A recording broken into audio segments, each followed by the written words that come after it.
अपना पागल के याद तू करेला कि ना अपना पागल के याद तू करेला कि ना के याद तू करेला कि ना अपना पागल के याद तू करेला कि ना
कैसे और ये छूट गइल बा कैसे कहे के बा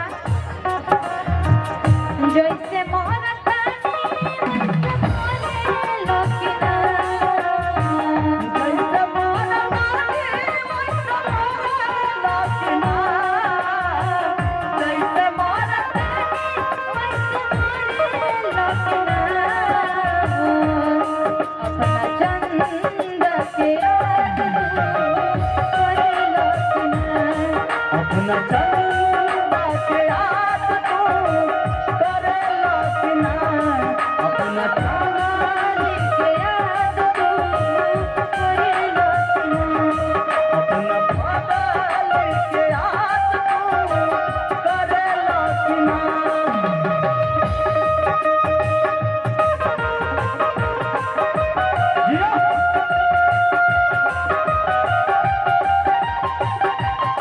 आराम से बैठ जाइए। अभी कार्यक्रम के स्टार्टिंग होता अभी एक से एक सरकार आए हुए हैं जो अपने आप को गगन को आगे से चला लेके कंपनी से अगर पूरी डेवलपमेंट हुई अभी तो फिल्म बना नहीं चाहता।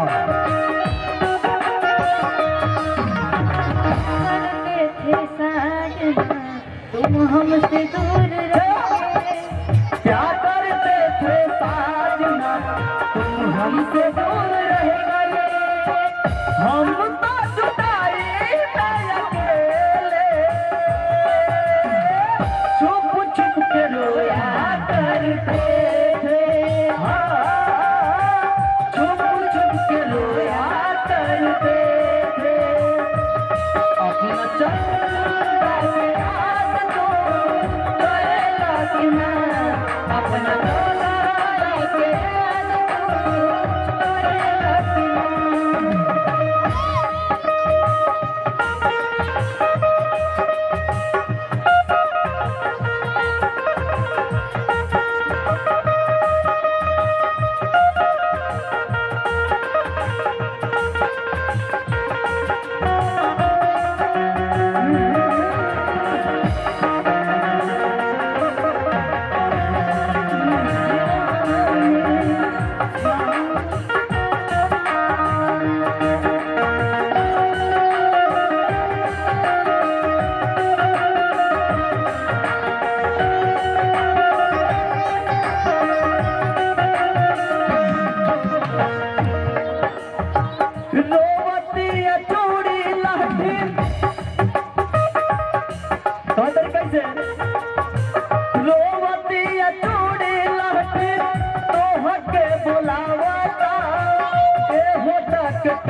सैया जवनिया सतावता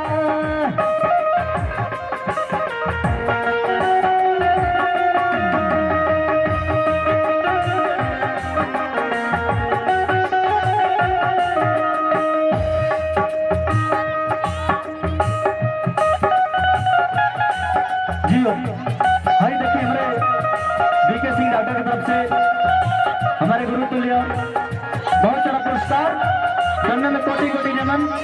एक बात भैया अपना चंद